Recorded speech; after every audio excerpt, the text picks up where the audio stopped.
Hello aspirants, कैसे हो? सब बढ़िया। ये है अपना केमिकल बॉन्डिंग का सेकंड पार्ट। फर्स्ट पार्ट के अंदर अपन कर चुके थे, क्या कर चुके थे? VSEPR थ्योरी तक अपन कर चुके थे। इस लेक्चर के अंदर अपन करेंगे आपकी MOT, H bonding, hybridisation, bond order, ये सारी चीजें अपन इसमें देखने वाले हैं। एक एक चीज को पढ़ेंगे, अच्छे से पढ़ेंगे। छोटा सा लेक्चर होगा, तो बस करते हैं स्टार्ट। देखो भाई, हाइब्रिडाइजेशन कैसे निकालते हैं? कुछ भी नहीं है भाई, बहुत ईजी है। वो क्या है, कौन सा SP होगा, कौन सा SP2 होगा, कौन सा SP3 होगा, सारी कंफ्यूजन आपकी बस 5 मिनट के अंदर दूर होने वाली है। क्या है भाई, ये फॉर्मूला याद रख लो, ये फॉर्मूला याद रख लो, इससे सारा काम बन जाएगा। क्या फॉर्मूला है जी? H बराबर क्या दे रखा है? हाफ, ठीक है, M plus V minus C plus A। क्या है ये? ठीक है, ये C है। क्या है? M का मतलब भाई क्या है? M का मतलब है नंबर ऑफ मोनोवेलेंट एटम। अभी मोनोवेलेंट एटम कौन से होते हैं? वही भाई एक वैलेंसी वाले। कौन से? एक वैलेंसी वाले। जिनकी एक वैलेंसी होगी उनको क्या बोलेंगे? मोनोवेलेंट। मतलब सीधी सी बात है, जिनकी एक वैलेंसी होगी ना, उनको किस में रख देंगे? M में रख देंगे। एक वैलेंसी वाले कौन है? एक वैलेंसी वाले कौन है? आपके हाइड्रोजन हो गए, हेलोजन हो गए, ठीक है, आपके एक वैलेंसी वाले हैं। तो मान लो हाइड्रोजन कोई कंपाउंड हमारा CH4 है, इसमें एक वैलेंसी वाले कितने हैं? H कितने हैं? 4 है, ठीक है। तो मतलब 4 का किस में रख देंगे? M की जगह रख देंगे कितने? 4 रख देंगे, ठीक है। फिर आगे क्या है? V, ठीक है। V का मतलब क्या भाई? ये V का मतलब क्या है? Number of valence electron on जो सेंट्रल एटम है, जो सेंट्रल एटम है उस पर वैलेंस इलेक्ट्रॉन कितने? मान लो CH4 लिया अपन ने, CH4 लिया जी, इसमें सेंट्रल एटम कौन है भाई? कार्बन होगा। तो कार्बन पर क्या है? वैलेंस इलेक्ट्रॉन कितने होते हैं? 4 होते हैं, तो वो यहां पर रख देंगे, ठीक बात है। फिर क्या है? C का मतलब क्या है? C का मतलब चार्ज ऑन केटायन। केटायन पर कितना चार्ज है? +2 है कि +3 है, +1 है? वो कहां रख देंगे? A की जगह रख देंगे, C की जगह, सॉरी, वो कहां रख देंगे? C की जगह। केटायन कहां रखेंगे? C की जगह, ठीक है। मतलब माइनस में आएगा। मान लो कि किसी पर +2 चार्ज है, +2 चार्ज है, तो क्या लिख देंगे? -2 लिख देंगे यहां पर। किसी पर +3 चार्ज है तो यहां पर -3 लिख देंगे। फिर क्या है? अनाइन पर, ठीक है, चार्ज ऑन अनाइन। अनाइन पर कितना चार्ज है? अनाइन पर कितना चार्ज है वो कहां लिखेंगे? A पर लिख देंगे, ठीक है। मान लो किसी के पर -2 है तो यहां पर क्या जाएगा? +2 लिख देंगे, ठीक है। चलो अब इसको समझेंगे अपन, एग्जांपल से समझेंगे। उसके लिए पहले ही कर लो कि भाई H की अपन ये जो फॉर्मूला है इससे क्या निकालेंगे? H की कुछ ना कुछ वैल्यू आएगी, 0 1 2 3 कुछ तो आएगा ना। तो H की कुछ ना कुछ वैल्यू आएगी। अब उस वैल्यू के हिसाब से देख लो भाई, अगर H बराबर 2 आ गया तो क्या लिखना है भाई? SP आपकी हाइब्रिडाइजेशन हो जाएगी। H बराबर 3 आ गया तो SP2, H बराबर 4 आ गया तो आपकी SP3 या फिर DSP2। DSP2 इस चैप्टर के अंदर नहीं, कोऑर्डिनेशन एंड कंपाउंड वाला जो चैप्टर है उसके अंदर देखेंगे। तो ये वाली इस चैप्टर के अंदर पर नहीं देख रहे हैं, ठीक है। H बराबर अगर 5 आ गया तो SP3D, H बराबर अगर 6 आ गया तो SP3D2 आ जाएगा, H बराबर 7 आ गया तो SP3D3 आ जाएगा। इतना दिमाग में बैठ गया, ये टेबल आपको याद रहनी चाहिए। अब देखो भाई, अब एग्जाम्पल से अपन कर लेते हैं। अब देखो भाई एग्जाम्पल, ये क्या अपने पास SO2 दे रखा है। क्या है? SO2, ठीक है। चलो H बराबर क्या है? H बराबर हाफ। फॉर्मूला देख लो भाई, फॉर्मूला H बराबर हाफ, ठीक है, आधा लिख दिया अपन ने, 1/2 लिख दिया। उसके बाद में क्या लिखना है अपन को? उसके बाद में M लिखना है। M क्या होता है? एक वैलेंसी वाले। SO2 में, इसमें आपको कहीं भी एक वैलेंसी वाला दिख रहा है क्या? हाइड्रोजन या फिर हेलोजन कोई दिख रहा है क्या? मुझे तो कोई नहीं दिख रहा, कोई भी नहीं दिख रहा। तो M की जगह मैं क्या लिख दूंगा? कोई भी नहीं है तो 0 आ जाएगा भाई, 0 आ जाएगा। M के बाद में क्या लिखना होता है अपन को? V का मतलब क्या होता है कि जो सेंट्रल एटम है उसकी वैलेंसी कितनी है, ठीक है, उसकी वैलेंसी कितनी है। तो यहां पर सेंट्रल एटम कौन है? सल्फर। सल्फर की वैलेंसी कितनी होती है भाई? मैंने अभी थोड़ी देर पहले आपको बताया था, मतलब जो पहला वाला जो लेक्चर था अपना, उसके अंदर मैंने आपको बताया था कि वैलेंसी कैसे पता लगेगी भाई। देखो मैंने आपको सारे ग्रुप बताए थे, तो सल्फर कौन से ग्रुप का है? 16th ग्रुप का। 16th ग्रुप की वैलेंसी कितनी होती है? 6 होती है। देखो मैंने बताया भी था, यहीं पर मैंने लिखा भी हुआ है। ये देखो भाई, ये देखो, ये 16th ग्रुप में कौन रहेगा? ओल्ड स्टाइल से टिपो सल्फर, ये रहा आपका सल्फर, ठीक है। 16th ग्रुप की कितनी होती है? 6, ठीक है। तो भाई 6 इसकी लिख देंगे, 6 की 6 यहां पर लिखी जाएगी। ये मैंने V की जगह क्या लिख दिया? 6 लिख दिया। फिर आगे देखो, फिर आगे क्या बोल रहा है अपन को? आगे क्या है? C कि भाई केटाइन पर कितना चार्ज है? केटाइन मुझे तो इसमें दिख ही नहीं रहा कोई।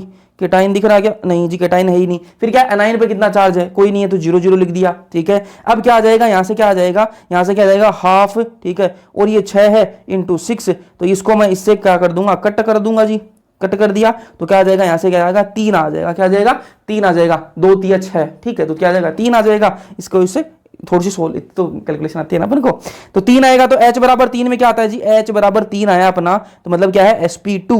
H बराबर 3 मतलब क्या हो गया भाई? SP2 आ गई। क्या आ गई? SP2। H बराबर 3 में SP2। ऐसे ही अपन आगे एक और एग्जांपल देखें।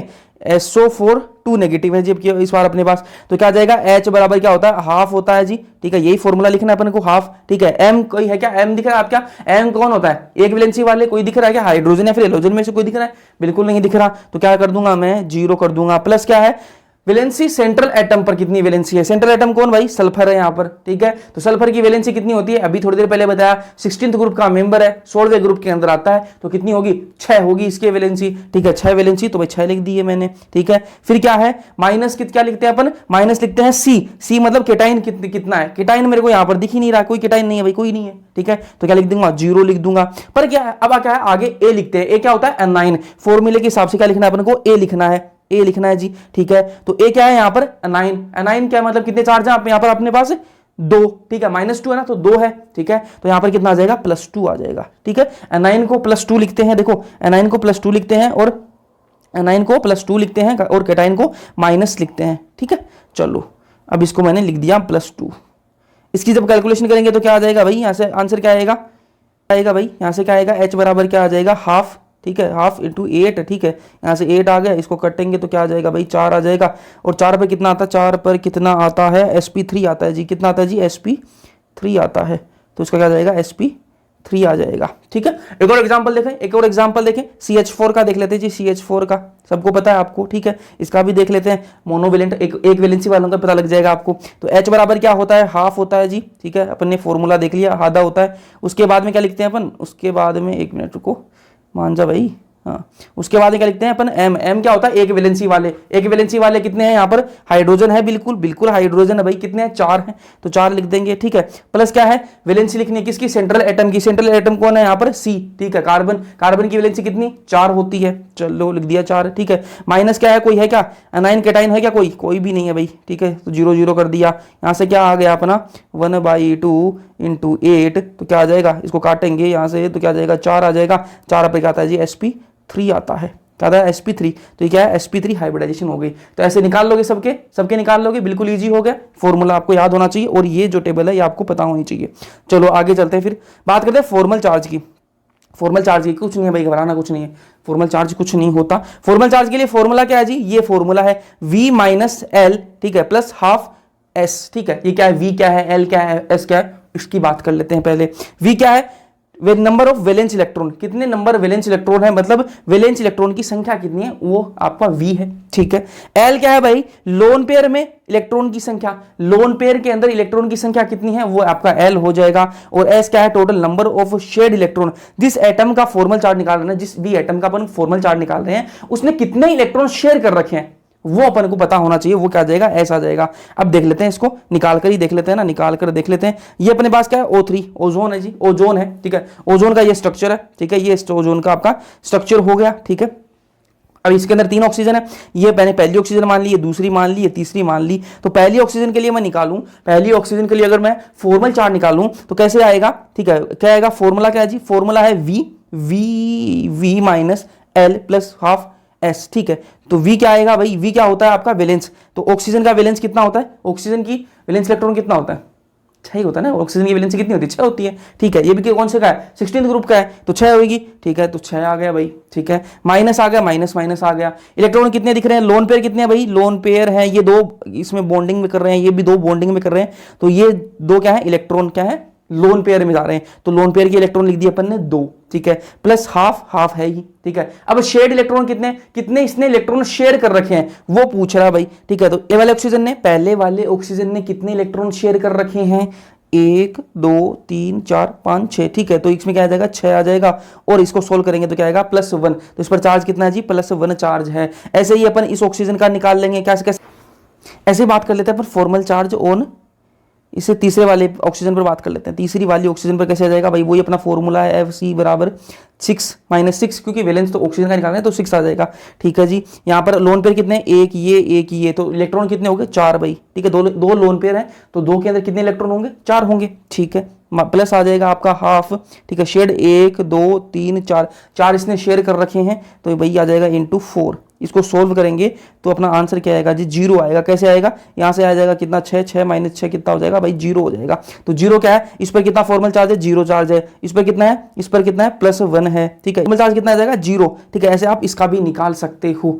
चलो फिर आगे चलते हैं, आगे चलते हैं, बात करें डाइपोल मोमेंट की। डाइपोल मोमेंट की, डाइपोल मोमेंट क्या होता है, देखो पोलर कोवेलेंट बॉन्ड, ठीक है, सीधी सी बात है। डाइपोल मोमेंट क्या है, ए क्या है, इलेक्ट्रोनेगेटिव ज्यादा, एक इलेक्ट्रोनेगेटिव क्या है, कम। जो इलेक्ट्रोनेगेटिव ज्यादा होगा, जो इलेक्ट्रोनेगेटिव ज्यादा होगा वो अपनी तरफ इलेक्ट्रॉन खींचेगा, वो अपनी तरफ इलेक्ट्रॉन खींचेगा, सीधी सी बात है। ऐसे देखो HCl के अंदर Cl क्या है, ज्यादा इलेक्ट्रोनेगेटिव है, तो यहां से जो इलेक्ट्रॉन है, जो इस बॉन्ड के अंदर जितने इलेक्ट्रॉन होंगे वो Cl जो है वो अपनी तरफ खींचने की ज्यादा कोशिश करेगा, ठीक है। तो इसकी तरफ क्या है, ये इसकी तरफ ज्यादा जाएगा, ठीक है। तो ये क्या है, पोलर कोवेलेंट बॉन्ड है, ठीक है। इसकी यूनिट क्या होती है भाई, इसकी यूनिट क्या होती है, डाइपोल मोमेंट की यूनिट क्या होती है, डी बाई, क्या यूनिट होती है, डी बाई इसकी यूनिट होती है। अगर म्यू आर, ठीक है, अगर रिजल्टेंट जो डाइपोल मोमेंट का वो कितना आया, अगर 0 आया तो मॉलिक्यूल कैसा होगा, नॉन पोलर होगा। अगर म्यू आर जो है वो 0 के बराबर नहीं आया तो क्या होगा जी, पोलर होगा। इतना आपको ध्यान में होना चाहिए कि अगर म्यू आर जो है ना, अगर रिजल्टेंट जो डाइपोल मोमेंट है अगर वो 0 आ रहा है तो क्या होगा, नॉन पोलर होगा। और अगर वो 0 नहीं आ रहा तो क्या होगा, पोलर होगा। एक जो क्वेश्चन जो बहुत बार पूछा गया है वो क्या है, NH3 और NF3 में, ठीक है, NH3 और NF3 में ज्यादा पोलर कौन सा है, NF3 है आपके पास और NH3 है और NF3 है, दोनों में से ज्यादा पोलर कौन सा है। तो आंसर क्या जाएगा भाई, NH3 जाएगा। क्या जाएगा, NH3 जाएगा आंसर, ठीक है। अगर आपको पूछ ले, अब आपको पूछ ले कि भाई पोलर कैसे है, नॉन पोलर कैसे है, थोड़ा सा मैं आपको आइडिया दे दूं, ठीक है, जल्दी से ट्रिक बता दूं मैं आपको एक। तो सीधी सी जो ट्रिक है वो क्या है कि अगर जितने भी कोई एक सेंट्रल एटम है, कोई भी एक एटम है, उससे जुड़े हुए जो एटम है, अगर वो सारे सेम सेम है, अगर वो सारे सेम सेम है और उसके अंदर कोई लोन पेयर नहीं है, उस मॉलिक्यूल के अंदर कोई लोन पेयर नहीं है ना, तो क्या होगा, तो क्या होगा, वो नॉन पोलर होगा। क्या होगा, नॉन पोलर होगा। एग्जाम्पल दिखाऊं, एग्जाम्पल, चलो ये लो जी एग्जाम्पल।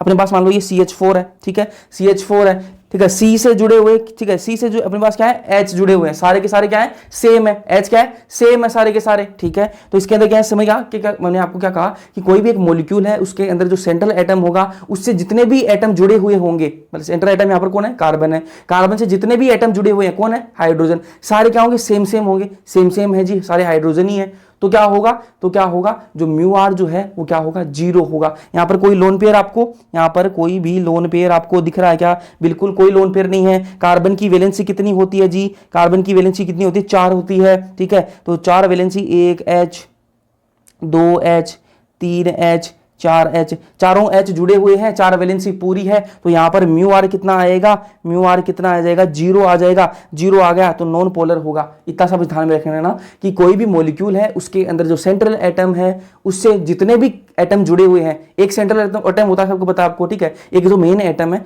उससे जितने दूसरे एटम जुड़े हुए हैं अगर वो सारे सेम सेम हो और उस मॉलिक्यूल के अंदर कोई भी लोन पेयर ना हो, अगर कोई भी लोन पेयर नहीं है तो कोई दिक्कत ही नहीं, फिर तो म्यू आर क्या आ जाएगा, 0 आ जाएगा, ठीक है। तो CH4 का मैंने आपको बता दिया, ऐसे आप देख सकते हो। चलो आगे चलते हैं, बात करते हैं रेजोनेंस की। रेजोनेंस की, अब ये रेजोनेंस होता क्या है, कब होता है रेजोनेंस, पहले तो ये समझो, फिर आगे बनाकर भी दिखाऊंगा क्या होता है रेजोनेंस। कब होता है, अगर आपको ऐसी कंडीशन दिखे, पाई, पहले पाई है, ठीक है, पाई बॉन्ड सब जानते हो, ठीक है, पाई है, पाई के बाद में सिग्मा, सिग्मा के बाद में अगर पाई है, pi sigma pi, pi sigma pi, ऐसे आपकी कंडीशन दिख जाए, आपको कहीं भी आपको दिख जाए कि पाई है, पाई के पास में सिग्मा है, सिग्मा के पास में वापस पाई है, तो क्या होगा, यहां पर रेजोनेंस होगा, ठीक है। अगर कंडीशन ऐसी हो, पाई है, सिग्मा है और लोन पेयर है, पहले पाई फिर सिग्मा और उसके पास में क्या है, लोन पेयर है, pi sigma lone pair, pi sigma lone pair, तो भी क्या होगा, रेजोनेंस होगा। तीसरी कंडीशन क्या है, पाई सिग्मा और नेगेटिव, पहले पाई है फिर सिग्मा है और फिर अगर नेगेटिव पास में सिग्मा के तो क्या हो जाएगा भाई, यहां पर भी रेजोनेंस हो जाएगा, ठीक है। फिर क्या है, पाई, पाई है, सिग्मा है और फिर पॉजिटिव है, पाई बॉन्ड है, सिग्मा है और फिर पॉजिटिव है, तो यहां पर भी क्या हो जाएगा, रेजोनेंस हो जाएगा। पाई है, सिग्मा है और साथ में क्या है, फ्री रेडिकल है, कोई एक इलेक्ट्रॉन है, ठीक है, पाई सिग्मा और फ्री रेडिकल, तो भी क्या है, रेजोनेंस हो जाएगा। चलो जी अब सुनते, चलो इसको ध्यान से सुनो, इसको ध्यान से सुनो, एग्जांपल है कैसे रेजोनेंस होता है वो देख लो भाई, ठीक है। CO3 2 नेगेटिव का अपन को एग्जांपल लिया अपन ने, ठीक है, ये इसकी पूरी स्ट्रक्चर बना रखी है अपन ने। अब सबसे पहले तो ये देखेंगे इसके अंदर भाई अपना रेजोनेंस होगा या नहीं होगा। ठीक है, रेजोनेंस के लिए कंडीशन मैंने सारी बता दी आपको, pi sigma pi, pi sigma lone pair, pi sigma negative, pi sigma positive, सारी बता दी मैंने आपको।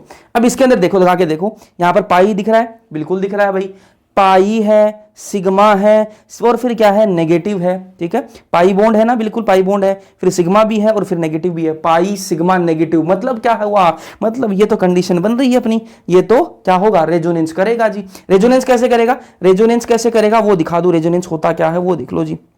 रेजोनेंस में क्या होगा, जब ये कंडीशन आपको दिख जाए कि पाई सिग्मा और नेगेटिव है, ठीक है, ये जो कंडीशन मैंने आपको बताई, 3-4 जो कंडीशन बताई, ये सारी आपको दिख जाए, मतलब क्या है, वो रेजोनेंस करेगा। तो यहां पर क्या है, यहां पर क्या है, ये नेगेटिव जो है ना, ये क्या करेगा, ये क्या करेगा, ऐसे बॉन्ड बनाने जाएगा, नेगेटिव बॉन्डिंग में जाएगा। जब ये नेगेटिव क्या है, यहां पर बॉन्ड बना लेगा, नेगेटिव यहां पर बॉन्ड जब बना लेगा, तो इस कार्बन पर कितने हो जाएंगे बॉन्ड, कितने हो जाएंगे, कितने बॉन्ड हो जाएंगे कार्बन के पास में, 1 2 3 4 और 5 हो जाएंगे। कार्बन की औकात तो 4 की है, यहां पर बॉन्ड कितने हो गए, 5 हो गए। तो कार्बन इसको बोलेगा, ले भाई तू है ना, इस तरह बॉन्ड को तोड़ और इसको क्या है, यहां पर ले जा।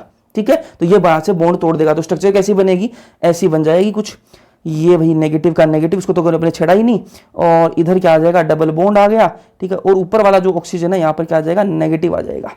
ऐसी स्ट्रक्चर बन गई। ठीक है, अब इसके अंदर और रेजोनेंस हो सकता है क्या, और रेजोनेंस हो सकता है क्या, तो भाई चेक कर लो, चेक कर लो, कंडीशन बन रही है क्या, पाई सिग्मा और नेगेटिव हो सकता है भाई, हो सकता है, वापस हो सकता है। ठीक है, ये पहले तो अपन ने इनके साथ में करवा दिया। इस बार देखो, ये पाई दिख रहा है, बिल्कुल दिख रहा है जी, पाई भी है, सिग्मा भी है और नेगेटिव भी है, पाई सिग्मा नेगेटिव, रेजोनेंस हो जाएगा, हो जाएगा रेजोनेंस। तो करा दो, रेजोनेंस हो जाएगा, तो लॉजिक करा देंगे जी, रेजोनेंस अभी करा देंगे। तो इस बार क्या होगा, ये नेगेटिव बॉन्ड में जाएगा, जब ये नेगेटिव यहां पर बॉन्ड में जाएगा, तो यहां पर क्या बन जाएगा, बॉन्ड बन जाएगा। इस कार्बन पर इस क्या होगा, 1 2 3 4 5 बॉन्ड हो गए, 5 की तो औकात ही नहीं है। तो ये बोलेगा भाई ये तेरे को हटा इसको, ये क्या बन जाएगा, आपका स्ट्रक्चर क्या बन जाएगा, CO नेगेटिव। ठीक है, ये जो डबल बॉन्ड है ये यहां आ जाएगा, और आपका जो O नेगेटिव है ये ऐसा बन जाएगा।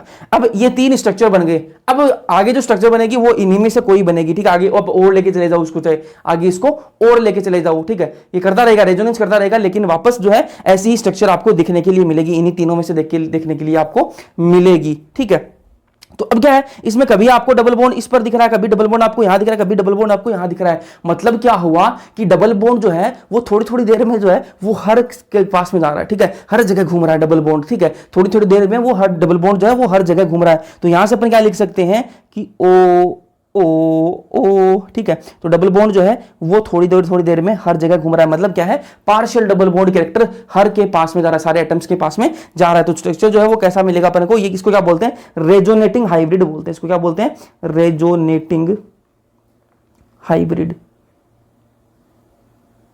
ठीक है, और ये जो है इनको क्या बोलते हैं, रेजोनेटिंग स्ट्रक्चर बोल कहा जाता है। ठीक है, तो ये रेजोनेंस आपको समझ में आ गया, pi sigma pi, pi sigma negative, pi sigma lone pair, pi sigma positive. तो ये आपको जहां भी दिखे, ये कंडीशन आपको जहां भी दिखे तो क्या लगा देना, रेजोनेंस कर देना जी।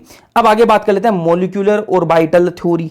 मॉलिक्यूलर ऑर्बिटल थ्योरी, तो मॉलिक्यूलर ऑर्बिटल थ्योरी है क्या, MOT इसको शॉर्ट में बोला जाता है क्या, कुछ भी नहीं है।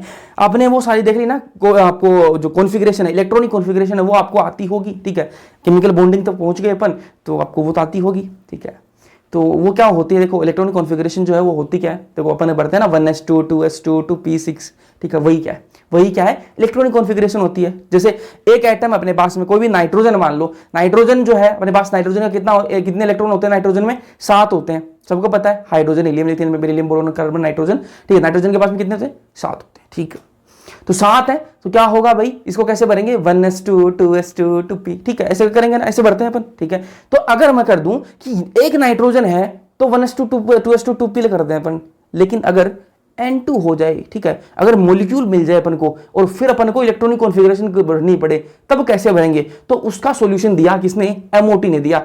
मॉलिक्यूलर ऑर्बिटल जो थ्योरी है, इसने बोला कि हम बताएंगे भाई जब N2 आ जाए, H2 आ जाए, O2 आ जाए, ठीक है, मॉलिक्यूल जब आ जाए और आपको बोले कि इसकी इलेक्ट्रॉनिक कॉन्फ़िगरेशन लिखो, तो हम बताएंगे कैसे लिखते हैं। तो बस वो MOT के अंदर क्या है, इलेक्ट्रॉनिक कॉन्फ़िगरेशन लिखने की बताया जाता है। ठीक है, इसके अंदर क्या है भाई, अगर 14 इलेक्ट्रॉन तक की बात हो रही है, 14 इलेक्ट्रॉन तक की बात हो रही है, 14 इलेक्ट्रॉन तक की बात हो रही है, मतलब N2 के अंदर एक N के अंदर 7 है, तो 2 N साथ में है, N2 है तो 2 N साथ में है, तो कितने हो जाएंगे भाई, 14 इलेक्ट्रॉन हो जाएंगे।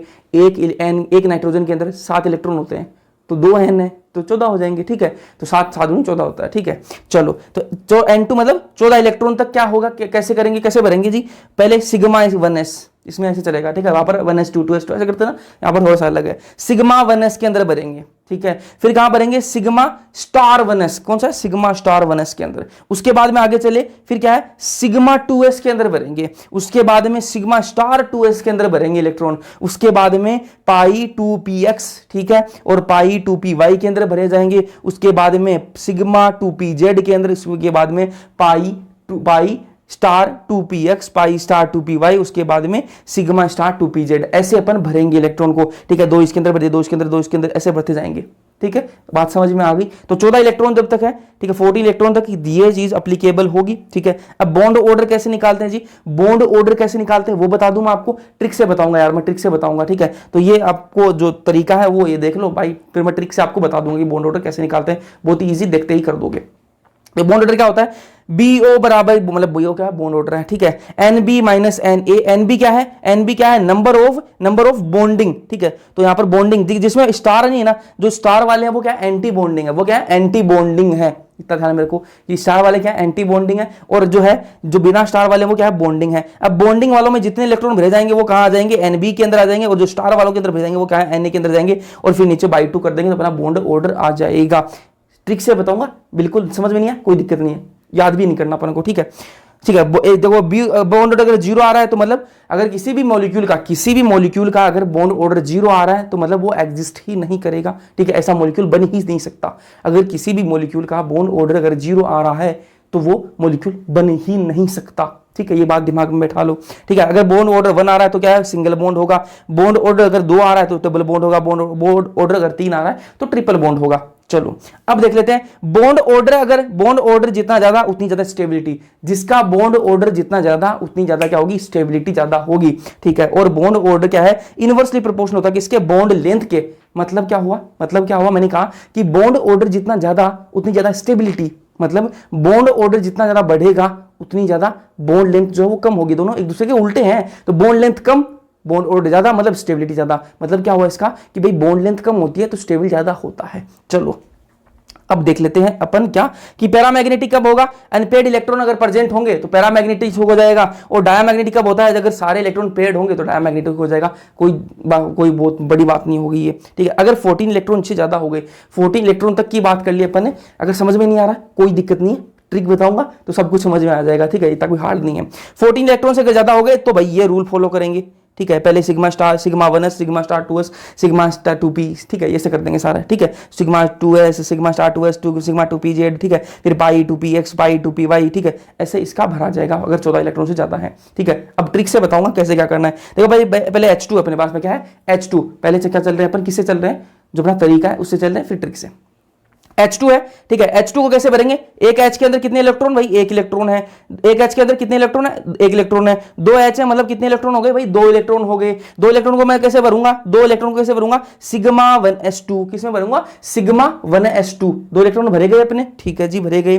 बॉन्ड ऑर्डर क्या होता है, bonding minus anti bonding. Star वाला कोई दिख नहीं रहा, स्टार वाला तो कोई है ही नहीं, तो 0 लिख दिया अपन ने। बॉन्डिंग वाले कितने हैं, 2 हैं जी, ठीक है। तो 2/2, ठीक है, क्या आ जाएगा, 1 आ जाएगा। 1 का मतलब क्या है, डायामैग्नेटिक है जी, क्या है, दोनों क्या है, बॉन्डिंग में है, तो क्या है, डायामैग्नेटिक हो जाएगा। चलो अब B2 का देख लेते हैं, ठीक है। B2, ठीक है, एक बोरोन के अंदर, ठीक है, hydrogen, helium, lithium, beryllium, boron. एक बोरोन के अंदर 5, ठीक है। 2 बोरोन है तो कितने हो जाएंगे भाई, 10 इलेक्ट्रॉन है, ठीक है। तो इसको भर दो भाई, sigma star, sigma 1s2, sigma star 2s2, sigma 2s2, sigma star 2s2, ठीक है। इसके अंदर भी पाई 2px1 के अंदर पाई 2py1 के अंदर आ जाएगा, ठीक है। तो इसके अंदर भाई 6 क्या है आपके, ये 1 2, ठीक है। तो ये 6 किसमें है, बॉन्डिंग में, ठीक है। बॉन्डिंग में कितने, 6। एंटी बॉन्डिंग में ये और ये किसमें आ गया आपके, एंटी बॉन्डिंग में 4 है, ठीक है। बटा 2 कर देंगे, कितना आ जाएगा, 1। पैरामैग्नेटिक है जी, पैरामैग्नेटिक है। कैसे हो गया पैरामैग्नेटिक, ये इलेक्ट्रॉन क्या है, अनपेयर्ड है। ये इलेक्ट्रॉन क्या है, अनपेयर्ड है, किसी के साथ नहीं जुड़े हुए, तो क्या है आपके पैरामैग्नेटिक हो गए।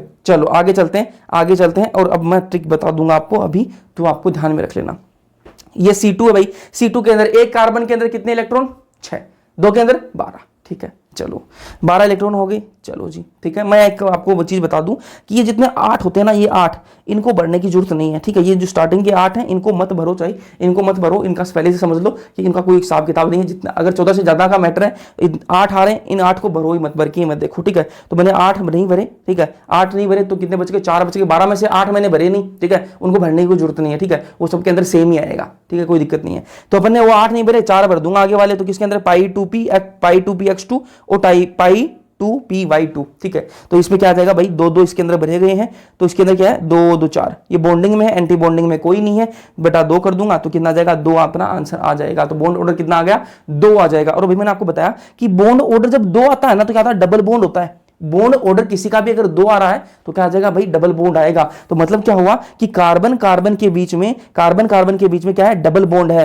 और डबल बॉन्ड क्या है, ये मैंने आपको एक पहली वाली क्लास के अंदर बताया कि डबल बॉन्ड जहां भी होता है वहां पर एक सिग्मा एक पाई होता है, एक सिग्मा एक पाई होता है। लेकिन ये बात दिमाग में बैठा लो कि जब मोलिकुलर ऑर्बिटल थ्योरी की बात होती है ना, तब अगर आप C2 की बात कर रहे हो तो क्या है, दोनों ही क्या है, पाई बॉन्ड होंगे। ये ध्यान में रख लो यार, है ना। क्वेश्चन आया हुआ है कि भाई C2 ऐसा कौन सा मॉलिक्यूल है जिसके अंदर दोनों ही पाई बॉन्ड बनते हैं, 2 बॉन्ड बनते हैं और दोनों ही पाई बॉन्ड बनते हैं। क्वेश्चन आया हुआ है एग्जाम के अंदर, वापस बोल रहा हूं कि ऐसा कौन सा मॉलिक्यूल है जिसके अंदर 2 बॉन्ड बनते हैं और दोनों ही पाई बॉन्ड बनते हैं, कोई सिग्मा बनता ही नहीं। तो आपको आंसर क्या देना है, C2, ठीक है। तो C2 जैसा है जिसके अंदर क्या है, दोनों ही क्या पाई बॉन्ड बनते हैं। चलो अब ट्रिक की बात कर लेते हैं। अब ट्रिक की बात कर ली जाए, चलो ट्रिक भाई सिंपल है। ट्रिक क्या है, बहुत ही सिंपल है। क्या ट्रिक है, देखो अगर 14 इलेक्ट्रॉन है, 14 इलेक्ट्रॉन कहीं भी आपको दिख रहे हैं किसी भी मॉलिक्यूल के अंदर, मान लो N2 है, कोई भी मॉलिक्यूल है, अभी एग्जांपल भी कराऊंगा, कोई भी मॉलिक्यूल है, मॉलिक्यूल सब जानते हो कि 2 एटम जब मिलकर, 2 एटम से ज्यादा, 2 या फिर 2 से ज्यादा एटम अगर मिलकर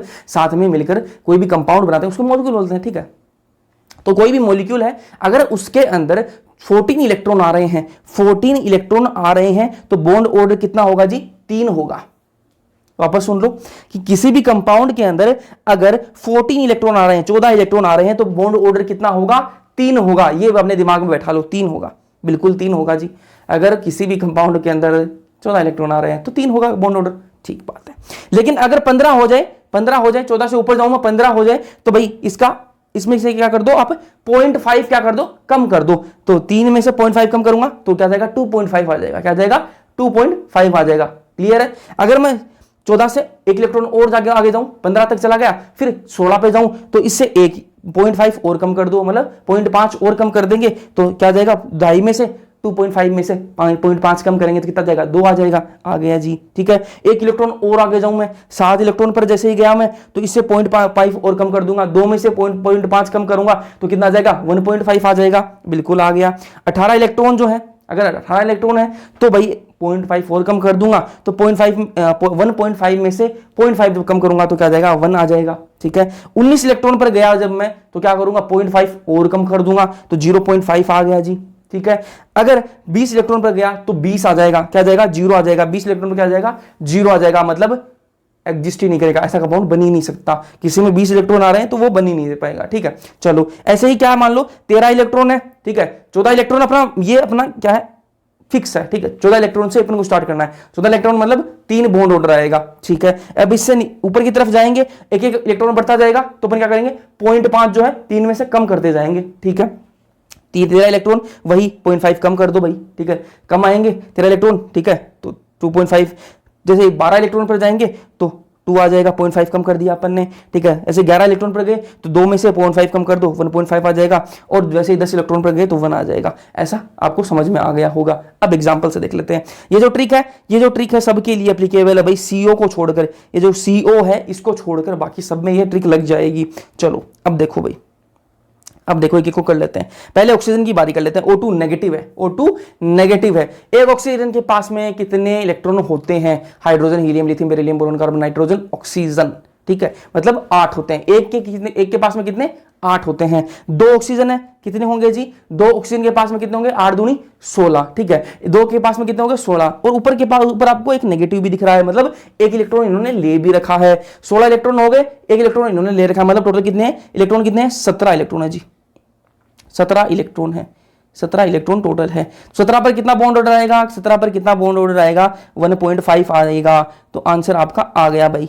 O2 नेगेटिव का कितना बॉन्ड ऑर्डर होगा 1.5। कोई दिक्कत ही नहीं है, कहीं आपको लगाने नहीं पड़ी कि भाई इसकी वो क्या लिखो आपको, ये इलेक्ट्रॉनिक कॉन्फ़िगरेशन कहीं नहीं लिखनी पड़ी, आपको कॉन्फ़िगरेशन कहीं नहीं लिखनी पड़ी है, कोई आपको बॉन्डिंग एंटी बॉन्डिंग कुछ नहीं करना पड़ा, कोई फॉर्मूला नहीं, सीधा का सीधा आंसर आ गया। ऐसे ही CN नेगेटिव एग्जाम के अंदर आए हुए हैं क्वेश्चन, ठीक है।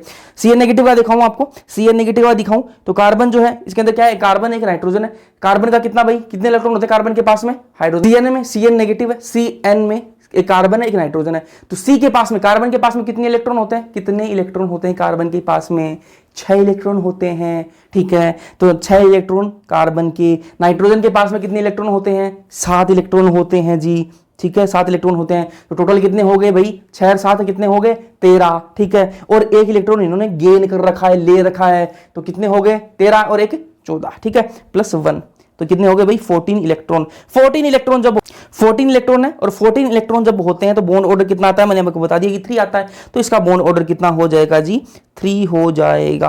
क्लियर है, कोई दिक्कत नहीं है। ऐसा एक और एग्जांपल है, NO अपने पास में, NO, ठीक है। N के पास में कितने इलेक्ट्रॉन होते हैं भाई, 7 है। ऑक्सीजन के पास में कितने होते हैं जी, 8 है, ठीक है। 7 और 8 15, ठीक है। चलो 15 आ गए अपने पास में। 15 पे कितना होगा जी, 15 पर होगा 2.5, तो क्या आ जाएगा भाई 2.5 इसका क्या आ जाएगा, बॉन्ड ऑर्डर आ जाएगा, ठीक है। अब ऐसे बात कर ले N2 प्लस की, ठीक है, N2, ठीक है, एक N के पास में 7, ठीक है, 2 N के पास में कितने, 7, 7 और 14, 14 आ जाएंगे, ठीक है। लेकिन यहाँ पर प्लस का साइन भी ऊपर है, प्लस का मतलब क्या है, एक इलेक्ट्रॉन इन्होंने दे रखा है, एक इलेक्ट्रॉन इन्होंने दे रखा है, मतलब एक इलेक्ट्रॉन कम है। 14 में से एक इलेक्ट्रॉन कम करेंगे, 13 आ जाएगा, 13 आ जाएगा, 13, ठीक है। कितने इलेक्ट्रॉन इनके पास में, 13, 13 पर कितना आ जाएगा जी, 13 पर कितना आता है, 2.5 आता है जी। ये लो जी 2.5 इनका बॉन्ड ऑर्डर आ गया। तो ऐसे आप बॉन्ड ऑर्डर निकाल सकते हो इस ट्रिक से बिल्कुल आसानी से। अगर ऊपर वाला आपको कुछ नहीं समझ में आया, ये जो है ना इतना, ये जो सारा है ना, ये जो सारा आपको कुछ नहीं समझ में आया, तो ये जो है इससे आपका काम बन जाएगा, ठीक है। चलो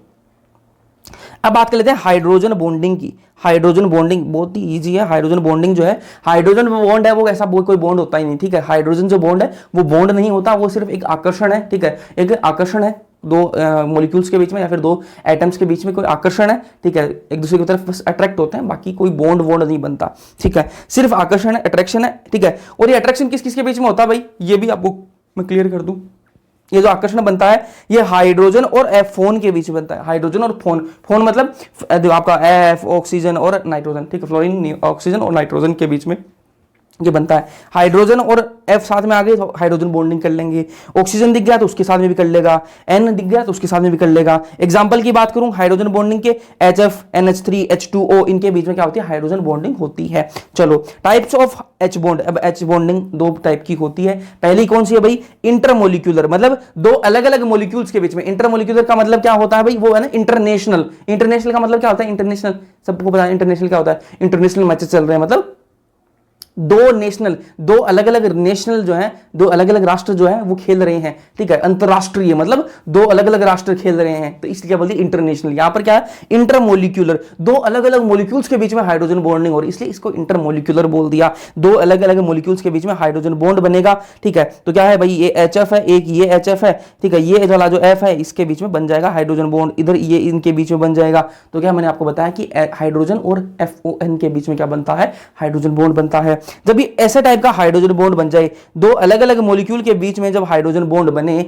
तब क्या होगा, मेल्टिंग पॉइंट भी बढ़ जाएगा और आपका बॉइलिंग पॉइंट भी बढ़ जाएगा। मेल्टिंग पॉइंट और MP और BP दोनों बढ़ जाएंगे। चलो अब एक दूसरा होता है भाई इंट्रामोलिक्यूलर हाइड्रोजन बॉन्डिंग, मतलब खुद से प्यार जताऊं, ठीक है, ठीक है।